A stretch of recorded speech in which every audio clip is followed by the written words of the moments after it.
ilang 35,000 ka mga residentes Lapu-Lapu nakapalit na og tag 20 pesos BBM. Saan yung BBM? Bigas. Benting bigas. Meron. Oy, tupakpakan mga kaibigan.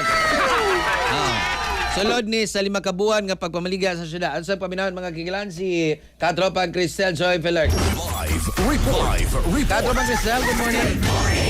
Moabot na sa 34,794 ka mga residente sa Lapu-Lapu City ang nakapahimo sa tag 20 pesos matag kilo nga bugas sukad una kining gibaligya sa syudad niadtong Marso ning tuiga.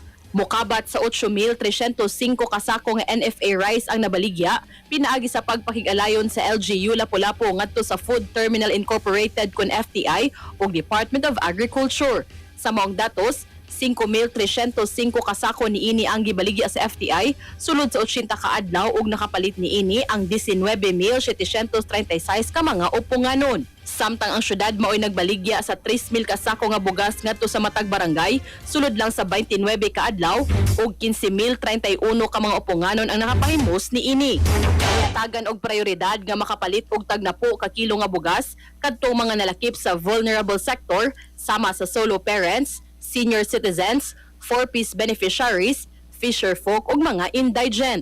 Ang Lapu-Lapu City nagahina usab og 3 milyones pesos nga pondo gikan sa General Fund aron ipalit og bugas ug madugangan ang ibaligya sa FTI aron nga mas daghan nga mga uponganon ang makapalit sa barato nga bugas.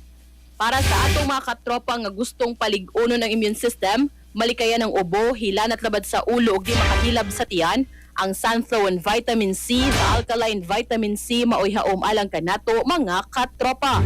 Alang sa nagkayusang Pilipino para sa Pilipinas, kininyong katropa Crystal Joy Feller ka, XFM News. Live report. Santone Plus Gold, mapalit sa mga butika sa inyong lugar.